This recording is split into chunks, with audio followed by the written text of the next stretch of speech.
left speechless, and how you can have a successful meeting even if you don't have any prepared speeches. So a little bit, let me see if how to change slides. Okay, so a little bit about me in case any of you don't know me. So my name is Nicole, and I used to live in Madrid, and I was a part of Nova Communication Bilingual Club. And about 6 months ago, I'm originally from the United States, and I moved back to the United States in Boise, Idaho, which, in case anybody is wondering where that is, here's a map. So that's where I live right now. And when I moved back here, I'm telling you this because it is a little bit related to the topic. When I moved back here, I had to find a new club to join. In Boise, they only have about the population is about 230,000 people. However, they have over 20 clubs in that city. And so I had to visit a lot of clubs in order to find out which one would be the best fit for me. And I noticed when I visited the clubs, they have a lot of clubs, but the clubs tend to be smaller. A lot of the clubs barely meet the 20-person member goal that a lot of clubs would like to have. Nevertheless, the clubs meet every single week.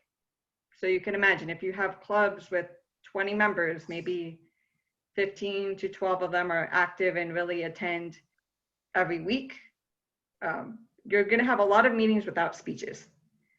And in the 6 months that I've been here, I have attended more meetings without any prepared speeches than I have in the 5 years that I think I was in Toastmasters, actually for maybe 3 or 4 years. I've seen way more meetings without speeches, and they were very successful meetings. We learned and we met the objectives of Toastmasters, which is to work on our communication and leadership skills.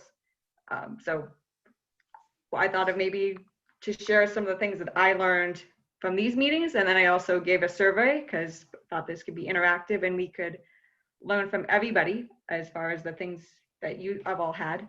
And so I did a survey and took my experiences and also looked up some things online from other clubs. Some clubs have blogs where they post some of the things they did. And I compiled, I guess, a kind of categorize your responses into different areas as far as what can we do when we don't have a prepared speech and still have a successful meeting. So I will be going through each one. The idea was maybe there could be more participation, but if I can't hear, then can you hear us now, Nicole? Mainly just be me, but maybe put things in the chat. I don't know if I can see the chat anymore. Well, maybe it'll just be me talking. But I will present the ideas, and later on, maybe we can try to open it up for a discussion. And if there are additional ideas that you have, we can share them and try to all learn from each other. So the first one is kind of something in English that we call prevention is the best medicine. Try to prevent that, and that was a common response that I got from a lot of you, is try to prevent this thing of happening, of not having any prepared speeches. And some of the ways that we've done this in Madrid, and we try to do that here, and responses that I have gotten from all of you, one is to have backup speakers. So have maybe save your icebreaker, and you can represent your icebreaker or a competition speech you did, or even in Pathways. Now they have this new thing to repeat a speech, and sometimes before people thought of it as cheating, but it is actually a very good exercise to repeat a speech that you did and try to improve upon it.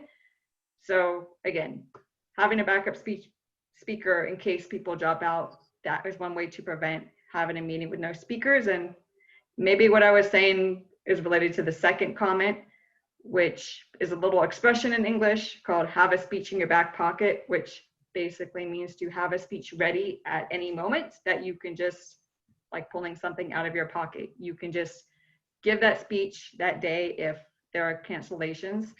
And one of the clubs I joined, we made an agreement that the officers would all try to have a speech ready that we can give in case somebody has to cancel at the last minute. And so anyway, again, that could be an icebreaker or a speech you've done before, but just have something ready so that you can give something at a moment's notice. Another one, which I've seen a lot, was been done a lot in Madrid, which is to invite other club members to give speeches. that is definitely something that people can do. In the past, it may have been more difficult for some of the clubs that you're maybe the only club in that city or area.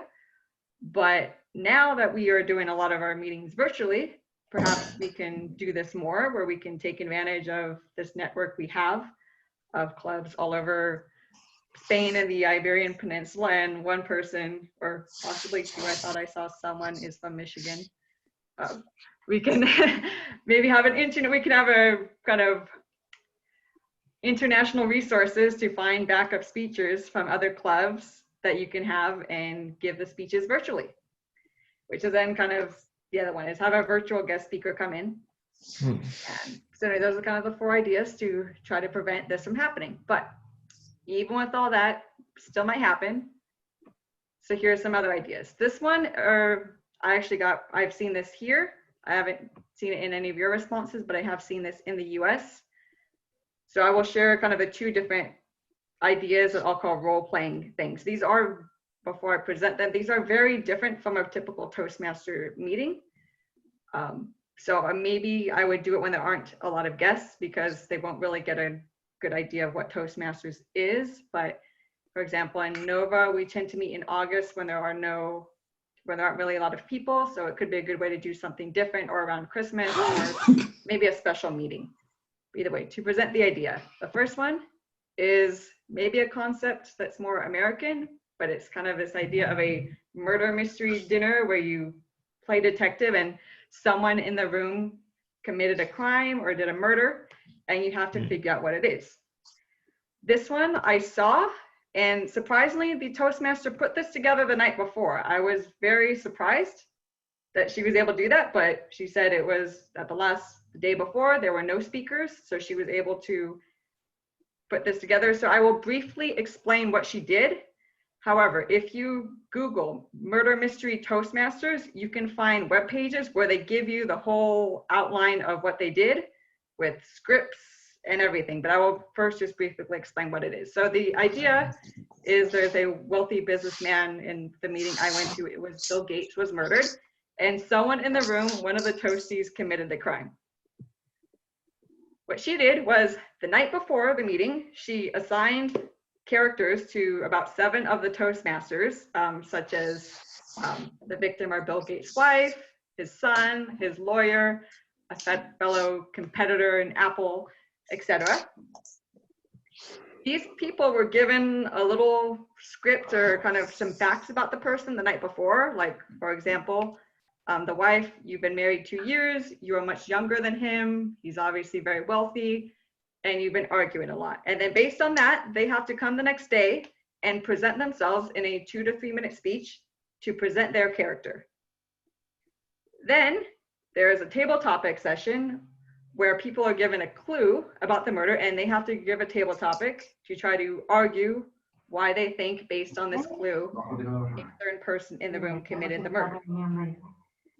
And then at the end, the audience member tries to guess who the murderer was. And I was surprised that it worked. Nobody guessed who the murderer was, but the meeting was successful.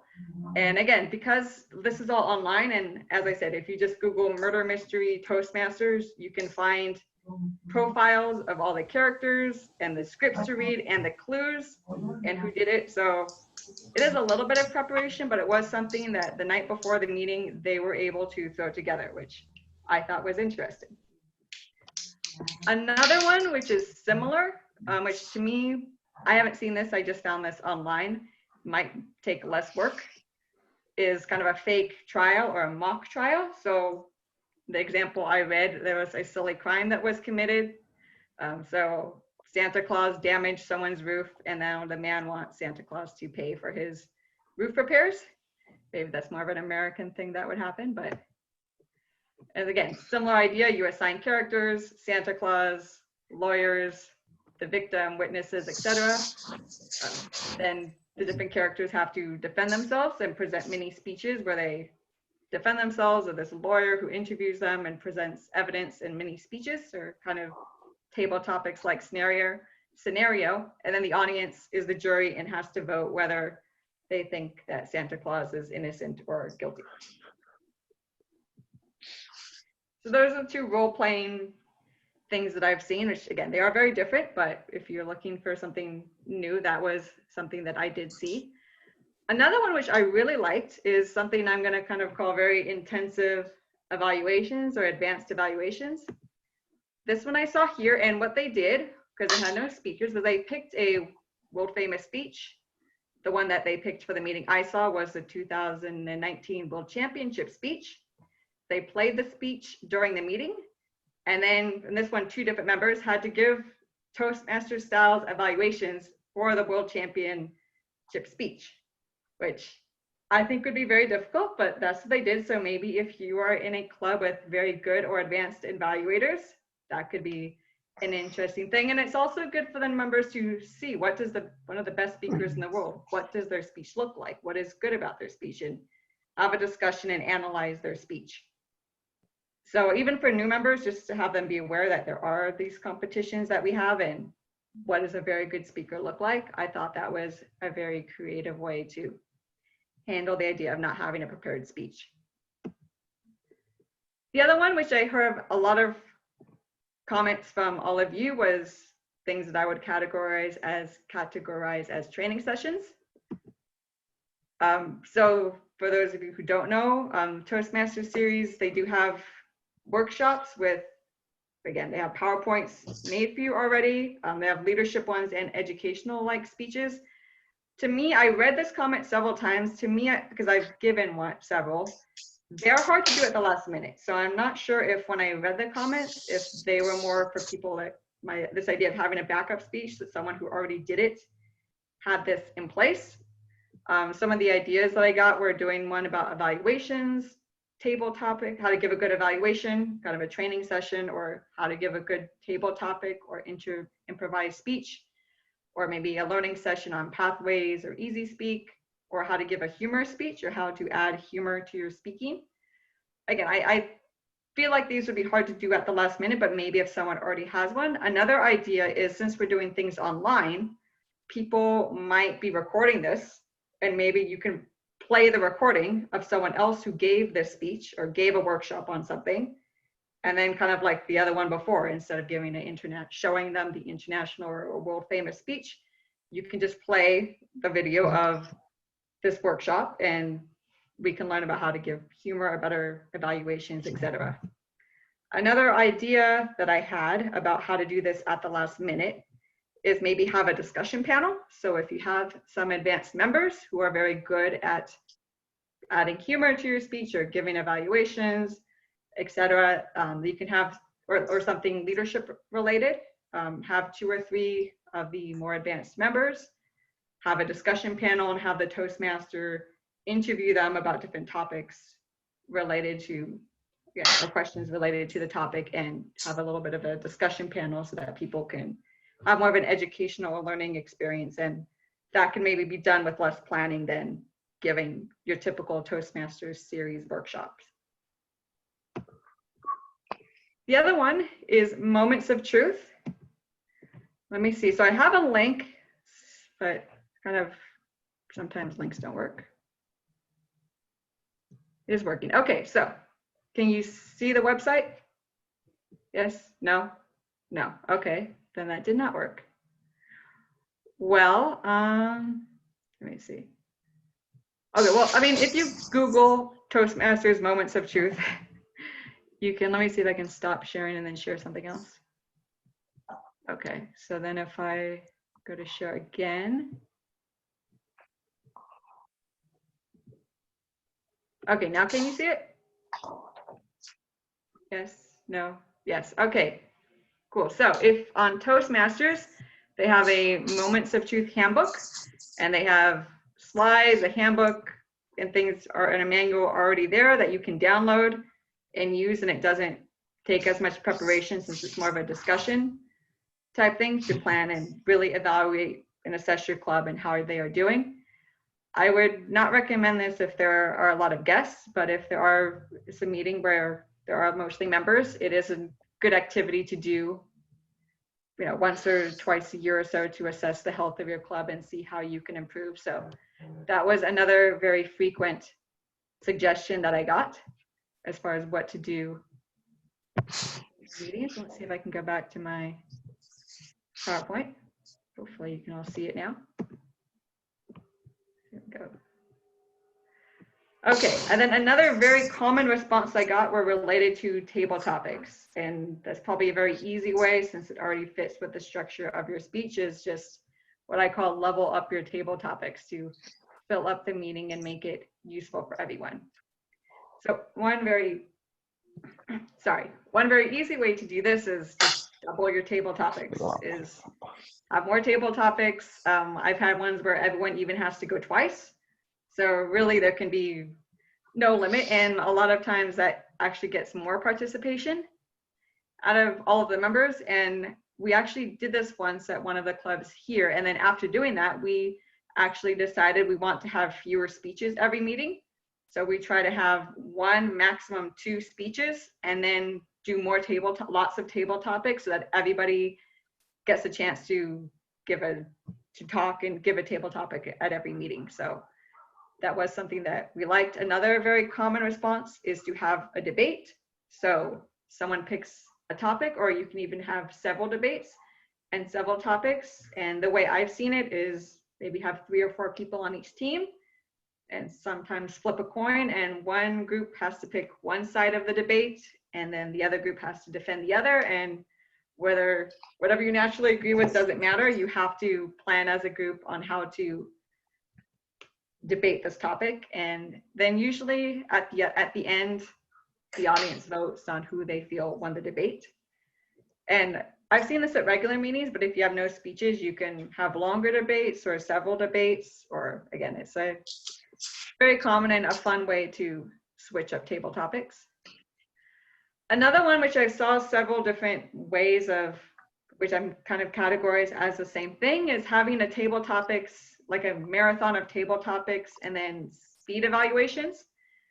The way I saw this done, here in the US, was that someone gave a table topic, and then they picked someone out of the audience who had to evaluate them, and they didn't get to plan anything, or write anything down. They just had to come up and do a evaluation, which was also interesting, because then that means you had to really pay attention to the table topic, because you didn't know ahead of time whether you would have to evaluate them or not, which was related to another feedback that I got, which was somebody had, I guess, kind of a separate person that would interview people and ask them questions about the meaning, about what was said, had kind of a quiz type thing. And so this is maybe another variation of that, but something where people are going to get quizzed or have to give evaluations. And so it makes sure that everybody is fully paying attention. Another one which I've seen here, it's kind of comes from an original game in English called Two Truths and a Lie, but the variations I've seen in Toastmasters, there's 2. One is you tell 2 stories in a table topic. One of them's true and one of them is a lie, and they have to guess. The audience has to guess which one is true and which one is the lie. The other one is truth or a lie. So you tell a story, and then the audience has to guess as to whether it was true or not, or vote onto whether they think that your story was true or not. The other one that I got a lot on, there are different kind of variations of this, but one is kind of a continuing story, and that one might help if the table topics master has a hard time thinking of enough table topics for everyone. But basically you start with a theme or a story, and then the next person has to keep on continuing your story. And yeah, again, one advantage of that is that you have to pay attention to what the person was saying, and also the person who's planning doesn't have to plan as much and plan for 8 different topics, because really it's just you pick one theme and then it keeps going until you've exhausted however much time you want to spend on your table topics.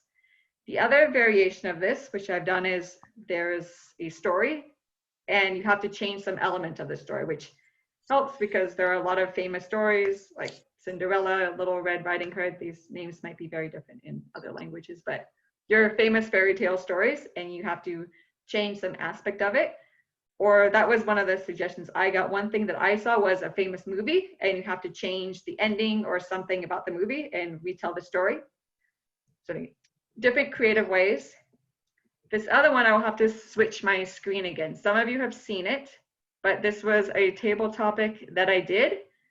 for a few clubs, and each time I did it, it seemed to go over very well. So I wanted to share the idea with you, and if anybody wants, I can share the PowerPoints that I did and you can adapt them. So let me see, stop sharing. I'm going to share my screen. So what I did is, for table topics, is I prepared, see if I can find where I have this. Uh-oh. Why am I not?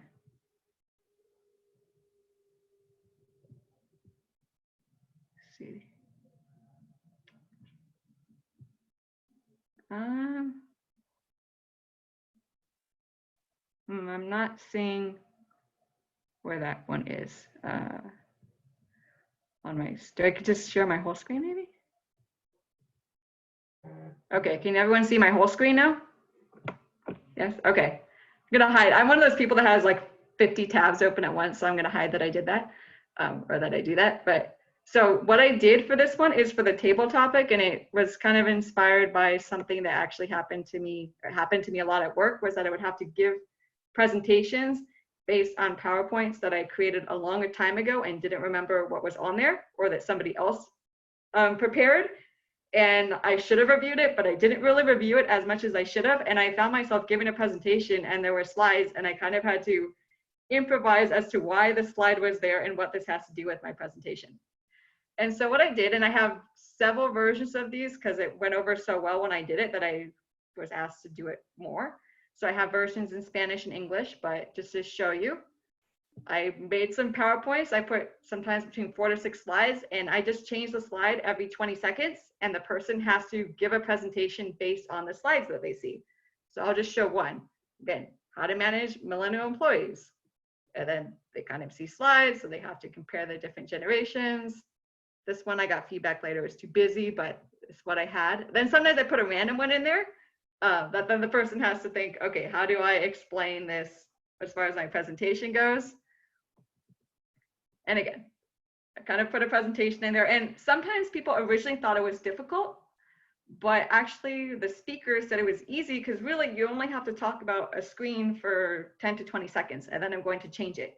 So actually for beginner people that have never done it before, it looks scary, but it actually wasn't as bad. And I did this with, one of the places where I did this was, I think at Cisco, when we were introducing the club, or I didn't do this, but Lydia did this, when they were introducing the club to them. And people who've never seen Toastmasters were able to get up and give very good presentations doing this. So it does help ease the fear of doing it. And it looks hard, but it actually usually turns out to be very funny. And again, it worked very well. So I've done several of these, and I have no problem. Maybe I can talk to Pablo about how to share them, but I have no problem sharing them, and people can change the slides as you like. Now back to my original screen. Yeah, now of course it shows what just the PowerPoint, but that's okay. Okay, so that was my PowerPoint idea. Then the other one, if I can actually change my slide. There, the other one I'm going to call advanced table topics. I've never done these, but they seem more difficult. But maybe if you have a more advanced club or some more advanced speakers that find your normal table topic way too easy, you can do this. So one, Diego said this, but he had like make the person give the table topic in different type of structures. So for example, they have to give a table topic in chronological order, or reverse chronological order, or by 3 points. And they have to give the topic and give 3 points. Originally, this does sound more difficult, and it's probably more for an intermediate or advanced Toasty, but I think it's actually very good to teach people how to give a good structured improvised speech, not just talk for the 2 minutes. And if you're forced to give it in a certain structure, it might be a good exercise to get you in the habit of always trying to give your table topic structure. The other one, the WOD, force the person to either use the word of the day or maybe avoid a word that maybe might be a word that the person may want to use based on the table topic. The other one is try to emphasize gestures in the table topic, or the other one was vocal variety. The last one, I was not one of your suggestions, but I read that a club in Hong Kong did this. I don't know how it would, well, I guess the idea was to emphasize vocal variety. So they give the table topic in the dark, so you can't see the speaker. And so they really have to focus on vocal variety because you can't see them. So I've never seen that done, but I thought that was perhaps an interesting maybe spooky for Halloween. I don't know, thing you guys can do. Okay, so next, this one I'm just going to call the forced speech technique. So if nobody wants to sign up, how can you force people to give a speech even though they don't really want to? So I have some ideas. So one thing I've noticed is it might be really hard for people to give a full speech, but for the thought of the day, which is 2 to 3 minutes, that one a lot of times people can do at the last minute and they will sign up for and agree to do. So one is maybe force them with something small. Just ask or make people give just a quick 2 to 3 minute speech. It's just slightly longer than a table topic, and see if perhaps you can fill the agenda with people doing that. The other one is, it was from an advanced manual, which is, I haven't seen it in Pathways yet, but I've done it and other people have done it, and it is a good exercise, but maybe for more advanced speakers, but it's called speaking off the cuff, which is an expression in English, but basically means to give an improvised speech, but they're giving a 5 to 7 minute improvised speech. The way it worked in the old manual was that the person who was going to speak would write down 3 to 5 topics that they know about. So when I did it, I'm an engineer, I like to run, etc. And then your evaluator makes up a table topic prompt based on your ideas, and then you have to speak for 5 to 7 minutes. I've seen it done here where the person didn't even want that. They just said, give me anything. And he did a 5 to 7 minute speech and it went very well. So anyway, that's one thing is, and maybe it eases the pressure because the audience understands that this is being improvised, but you just have to speak for longer.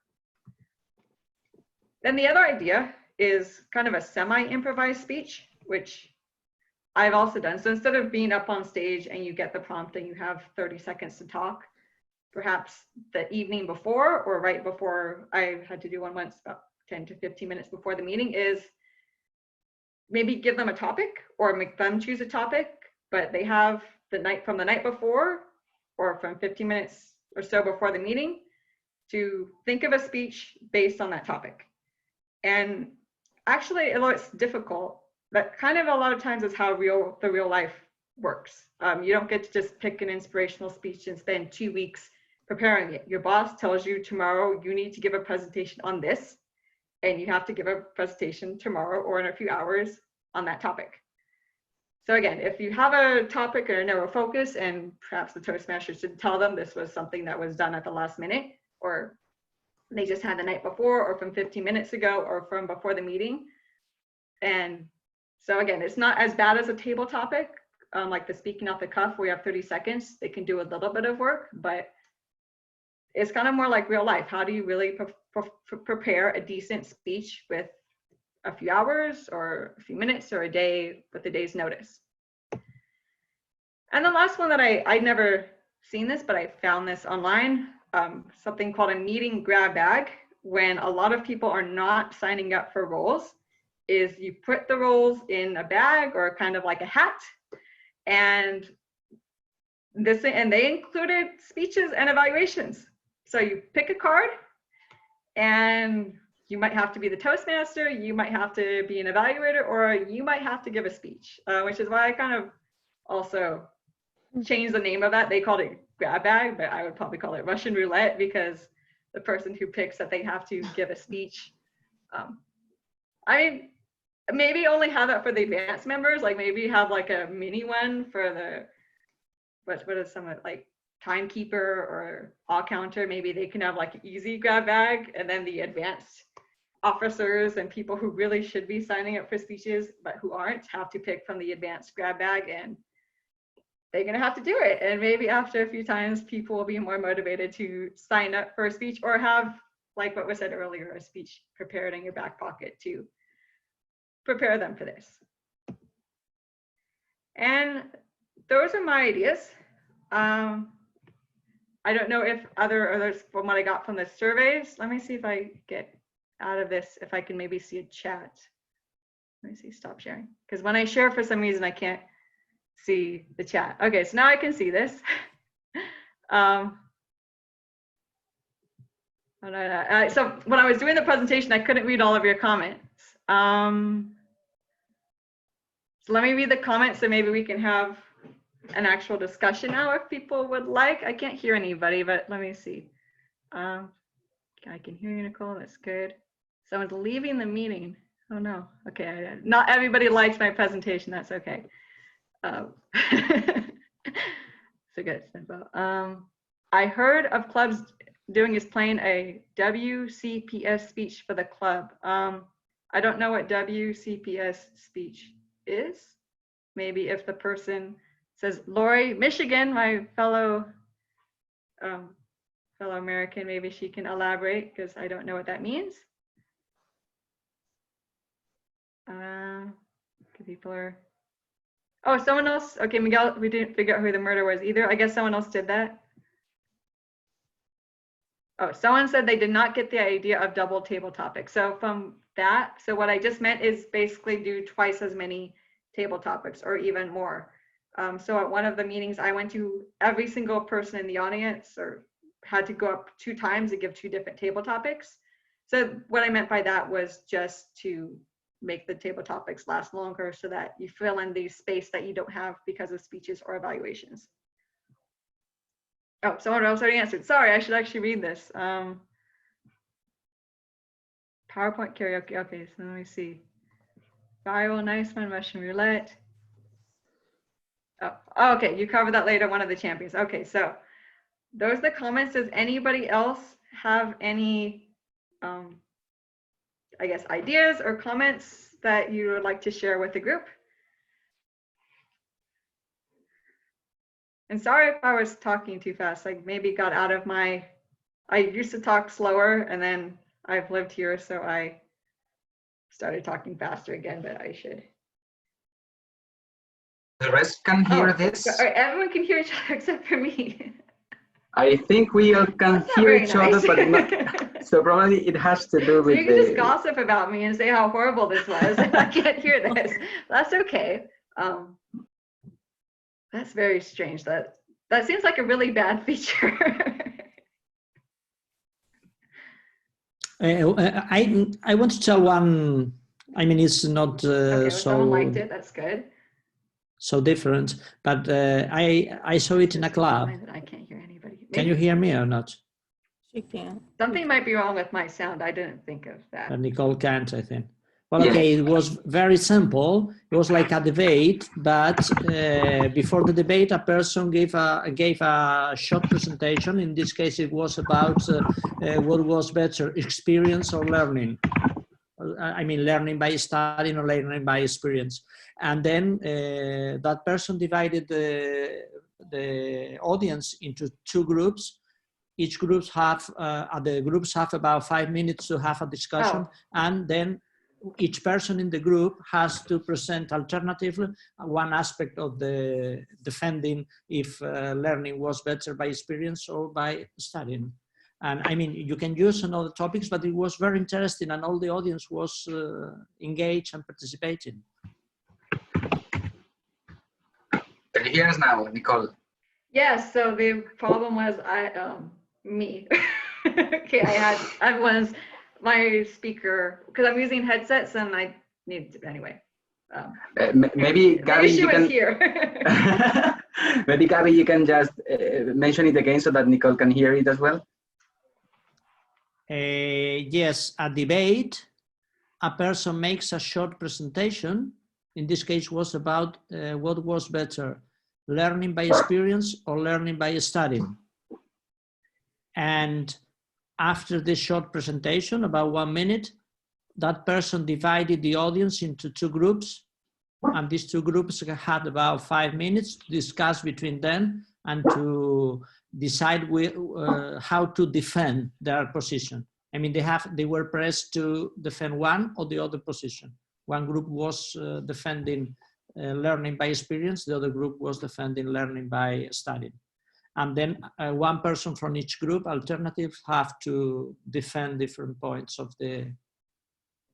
I mean, but it was. Who won? The idea was that everybody was engaged. You know, it was very easy to make the audience engage before speaking in a small group, in the half of the audience speaking in a group, and then defending this and they had to organize in the group. They had to organize how to defend. Well, I'm going to talk about this part of the defense, and I'm going to talk about this other.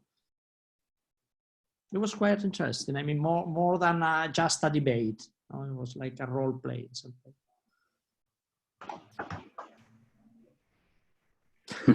Okay, so now that I can hear, are there any other contributions? But thank you. I like that idea of presenting something a little bit more elaborately, a mini speech, and then having a debate based on that.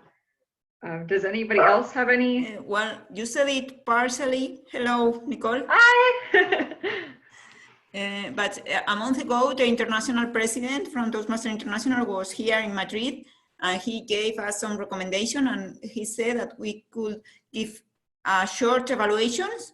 Everybody in the meeting can give an evaluation, a 1-minute evaluation, and something totally new from he couldn't repeat, nobody could repeat something that has been said before. So it was like a community evaluation, but every idea, like a table topics, a very quick evaluation. And we did it in our club. Pablo is a small club in Mass, but it was, people like it, members like it. Was it evaluation on the meeting in general or on one speech? It was about the speeches. We did it with the speeches, but you can do it even for table topics or even evaluator. Yeah, and actually he also mentioned having the table topic and then randomly choose the evaluator. So that adds an extra point that everybody has to be always listening to what the table topic is saying, because they could be their evaluators. So it's improvising the evaluation right after the table topic happened. So that's also an interesting thing that we might introduce if we are left speechless. Great. Does anybody else have anything, any ideas or any comments? Hello, Nicole. How are you doing? Hi, how are you? Hello. Well, I couldn't arrive on time because I was in another training. So nowadays it's all the time with these kind of things. The part I could pay attention was really interesting, and thank you very much. That's all what I want to say to you, and that I hope you to be really very well. Oh, thank you very much.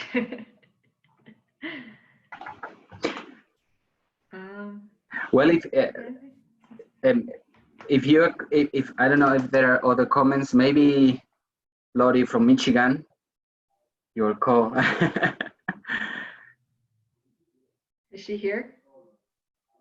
Is she on? Yeah, she. No, sorry. I can give another idea. Yeah, there. Yeah, and this was also quite interesting. Is to the idea was people, two people came on the stage, and they have to discuss about something. It doesn't matter, or tell about their lives or whatever. In this case, was two people that one of them was living outside. For example, you, Nicole, you were living in Spain, and when you went back to the stage, you find some friend.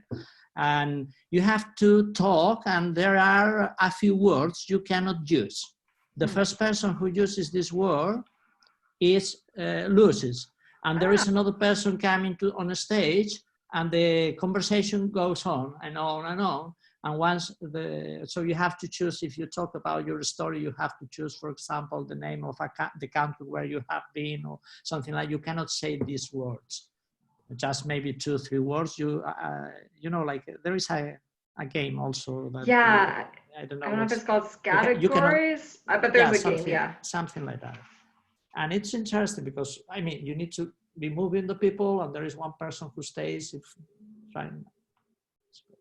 Very interesting. That reminded me of, I mean, yours sounds cooler than what I saw, but just, but you reminded me, there was another one where because it also kind of more resembles real life. There were 2 people that had to have a discussion about a dilemma. So it wasn't really a formal debate, but for example, a couple, and there's something the couple needs to reach a decision on. And so they have 2 minutes or 4 minutes, depending on how you want to organize it, because there are 2 people speaking, and they have to have a discussion and try to reach an agreement. And each person has their own, I guess, self-interest that they want, or maybe you're at an airport. Well, it's happening to a lot of people, including me. Your flight got canceled and you have to argue with the airport about getting a refund, which I don't think I'm going to be getting. I was supposed to be going to Spain, by the way, and that got canceled, obviously. We were waiting for you here. Actually, just before this meeting, I got an email asking if I wanted to upgrade my seat to the flight that was canceled to the country I'm banned from traveling to. So I'm not sure how that, but either way, back to this topic. Any other suggestions or ideas? Anybody wants to contribute? Right. Here's something. I don't know if it's a person or the TV. We will, I guess, conclude this for now, and I'll talk to Pablo about perhaps sharing both or some of the information if people want it. Yeah. Actually, I wanted to, yeah, we will post it in our website where we have the resources for the webinars, because it's definitely something that we really need in our class. There are some classes that we suffer from this, having speakers that finally don't come up. So I think you gave us really good ideas on how to face it. And I just wanted to actually introduce you in the beginning, but I had those problems with connection as well. Finally, I managed at least to join. And just to say again, thank you, Nicole, for offering this to our district, which is your home district ever. Even if you're living there. Your mother district. And definitely it's nice seeing you. It would have been nicer to see you in person next week, but I'm pretty sure that you will manage to do it soon. So thank you very much, Nicole, for bringing so many great ideas to this webinar. Actually, from your experience, most of them, so you can imagine how active Nicole is. And don't forget that you live in our hearts, and whenever you come back, which you will, you can continue in the different roles that you already performed in here. Thank you very much, Nicole. And I don't know if you all agree to maybe to take a picture and put on your cameras so that we can take a picture to promote it also in Facebook, or if you agree. If you don't, just turn off your camera. Let me check if I know how to do it with this. Oh, just a second. So if you agree on turning on your cameras. Yeah. Hello, and Anna, iPhone, and Miguel. I don't know if you wish to. Just a couple of seconds. Okay, I will then take the picture already. You see. The cat, Laurie's cat as well. Yeah. Actually, Laurie's cat is lovely. Oh, Miguel has no camera. Oh. I know Laurie's cat is Shinja. Okay, let me make sure that I took it. Just a second. Otherwise, we will repeat. You repeat. Yeah, maybe tell us, because we're all like doing different things with our hands and we're not sure. Let me check if it. One more? Okay, let's take one more. Just a second. That's. Okay, one more. I'm gonna do it now. Let's see if it worked. Okay, got them. I will post it probably tomorrow. No, I can do it right now, just on Facebook. Thank you very much again, Nicole. And thank you all of you. Round of applause for you. It was a pleasure. Bye. Bye.